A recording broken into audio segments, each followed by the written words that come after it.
Uma nova resolução do Ministério da Saúde que prevê o uso de eletrochoque em hospitais públicos está gerando muita polêmica. Especialistas divergem sobre a eficácia da terapia. A sessão de eletroconvulsoterapia, conhecida como eletrochoque, deve ser feita em centro cirúrgico. O paciente recebe uma anestesia geral e um relaxante muscular para evitar convulsões. A descarga elétrica na cabeça dura no máximo 8 segundos. O procedimento é recomendado principalmente para quadros depressivos graves. Esse estímulo faz que células do cérebro que estavam mais inativas fiquem mais ativas, com uma vitalidade maior, fazem mais sinapses, ou seja, elas fazem mais ligação uma com as outras. Ele faz bem quando a pessoa está com o cérebro desorganizado, desconectado, e aí ele normaliza. Não é indicado num cérebro normal. A Lísia faz o tratamento há 4 anos. Não dói nada porque a gente é anestesiada, né? Tem anestesia, daí é bem tranquilo. Primeiro eu não tinha mais vontade de nada, né? Eu estava bem para baixo mesmo. E agora tô cada vez melhor. Nossa impressão é que diminuiu um pouco o preconceito com o procedimento e as pessoas têm procurado mais. Assim. Este hospital tem 2 equipamentos como este. Eles realizam em média 170 procedimentos por mês. A eletroconvulsoterapia aqui só é aplicada em pacientes que não respondem a outros tratamentos, como o uso de medicamentos ou têm risco de morte. O Ministério da Saúde elaborou uma nota técnica em que cita o eletrochoque como um exemplo de tratamento efetivo. O documento, que gerou polêmica entre profissionais de saúde, destaca ainda que o SUS passou a financiar a compra do equipamento. Antes, só podia ser adquirido com recursos próprios do hospital, normalmente vindos do atendimento particular e convênios.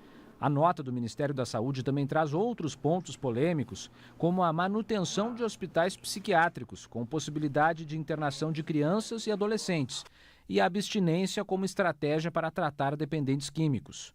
O Conselho Federal de Psicologia manifestou repúdio à nota técnica. A entidade afirma que o teor do documento aponta um grande retrocesso, apresenta questões que desconstroem a política de saúde mental e incentivam um retorno à lógica manicomial. Depois da polêmica, o Ministério da Saúde esclareceu que o documento ainda está em análise e que pode ter tópicos alterados. Cláudio Humberto, usar ou não usar o eletrochoque? Pois é, eu me sinto um pouco à vontade para falar sobre esse assunto, porque eu também sou psicólogo de formação. E é um assunto que, no meu tempo de estudante, provocava muita polêmica, né? Por quê?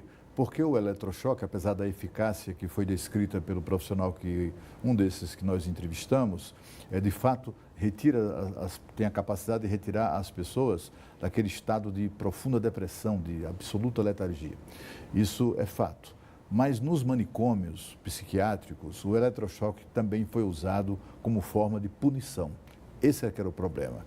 Até pessoas que atuavam na disciplina desses hospitais para punir, até por ignorância, e para punir os doentes mais rebeldes, aplicavam ou os ameaçavam com eletrochoque. Também muitos psiquiatras, a psiquiatria tem uma capacidade histórica intransponível, né, de lidar com esses problemas. E aí desenvolve ou medicamentos que representam uma camisa de força química ou desenvolve a camisa de força mesmo física, né, para conter pessoas com problemas de comportamento. O eletrochoque tem essa questão, é um instrumento que pode ser usado, mas desde que seja feito de maneira absolutamente responsável. Não tem lógica manicomial, como a gente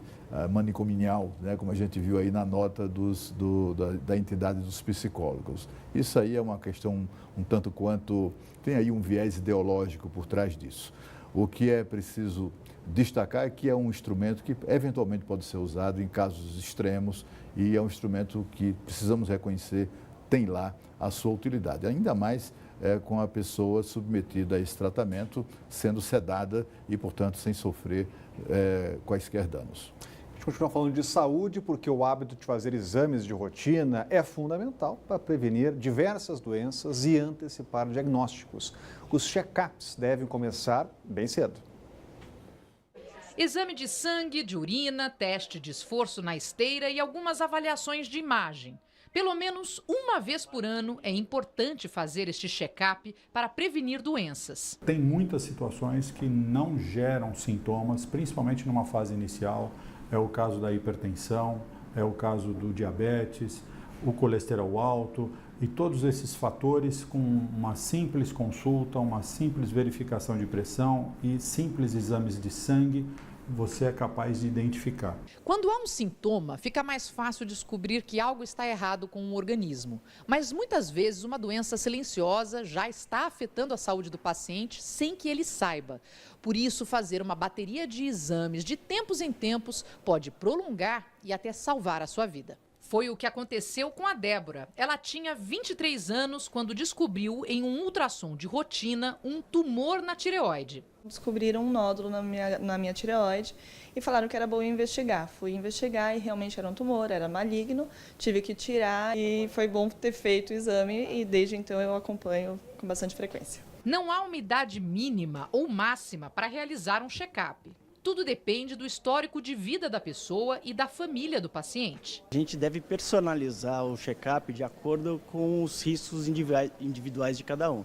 Então, um paciente que tem familiar um risco de doença cardiovascular, a gente direciona para um check-up abordando os riscos de obstruções de artérias, se o colesterol está alto, se não está. É claro que se tudo estiver bem e o histórico familiar for bom, a bateria de exames pode ser básica e feita depois dos 25, 30 anos. Para as mulheres, o acompanhamento começa antes com o ginecologista após a primeira menstruação. Mamografias são indicadas a partir dos 40 anos e os homens devem fazer o exame de próstata a partir dos 45.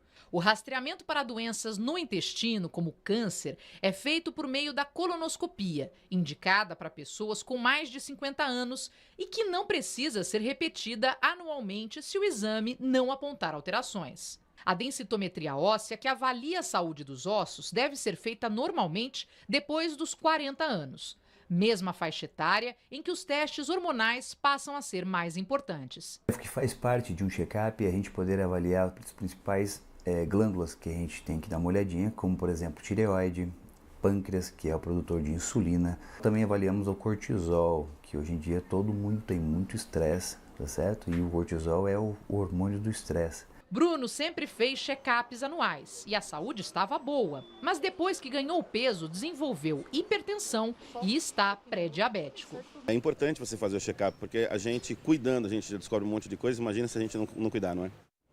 Vamos para mais um breve intervalo, a gente volta daqui a pouco.